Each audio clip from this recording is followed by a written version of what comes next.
तो बच्चों सबसे पहले बात करते हैं बहमनी राज्य की।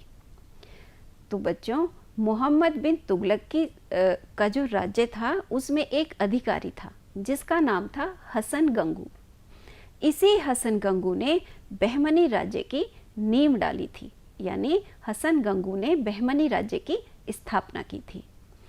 1347 ईस्वी में हसन गंगू ने सुल्तान मोहम्मद बिन तुगलक के विरुद्ध विद्रोह कर दिया और विद्रोह करके उसने दक्षिण के जो क्षेत्र दौलताबाद था उस पर अपना अधिकार कर लिया तथा बहमनी राज्य को स्वतंत्र राज्य घोषित कर दिया।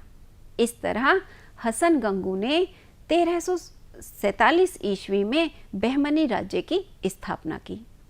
बहमनी राज्य की स्थापना करने के बाद वह स्वयं बहमनी की गद्दी पर बैठा और हसन गंगू ने गद्दी पर बैठने के बाद बहमन शाह की उपाधि धारण की, यानी ये जो हसन गंगू था यही गद्दी पर बैठने के बाद बहमन शाह के नाम से जाना गया।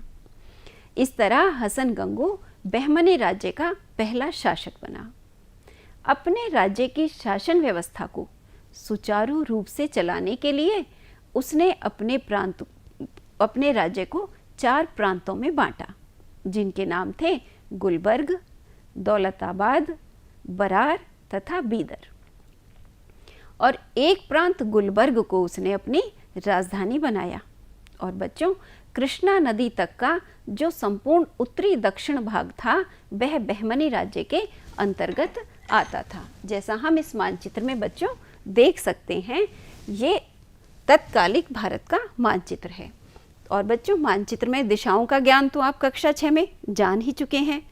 तो आप जानते हैं कि ये उत्तर है और ये दक्षिण है। तो ये जो हिस्सा नीचे है, ये जो भाग है, ये दक्षिण भारत है।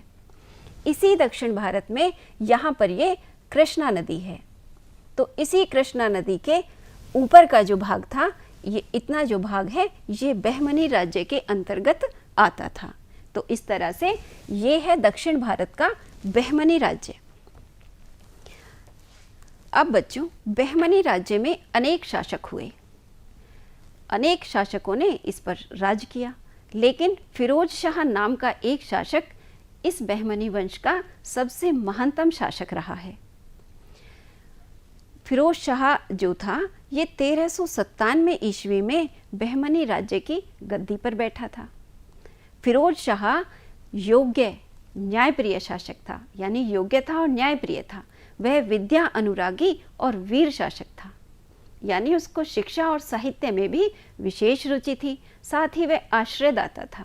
अपने राज्य में वो लोगों को आश्रय देता था, शरण देता था। और बच्चों जो बहमनी राज्य था, इसके जो शासक थे ये अधिकांशतः युद्धों में और आपसी झगड़ों में फंसे रहते थे, यानी ये आपस में भी झगड़े करते थे, राज्य के अंदर इनके आंतरिक झगड़े होते थे और राज्य के बाहर दूसरे राज्यों से इनके युद्ध होते रहते थे। इस तरह धीरे धीरे बहमनी राज्य विघटन की तरफ बढ़ने लगा। तो बच्चों अब हम देखते हैं कि बहमनी राज्य का विघटन कैसे हो गया। बहमनी राज्य में एक प्रसिद्ध प्रशासक था जिसका नाम था महमूद गवा। यह बहमनी राज्य का प्रसिद्ध वजीर था। महमूद गवा ने अपनी योग्यता और कुशलता से बहमनी राज्य का विस्तार किया और इसको शक्तिशाली भी बनाया। लेकिन महमूद गवा की मृत्यु के बाद बहमनी राज्य का विघटन होना शुरू हो गया, यानी बहमनी राज्य का पतन शुरू हो गया और बहमनी राज्य टूट गया, टूटकर 5 राज्यों में बंट गया।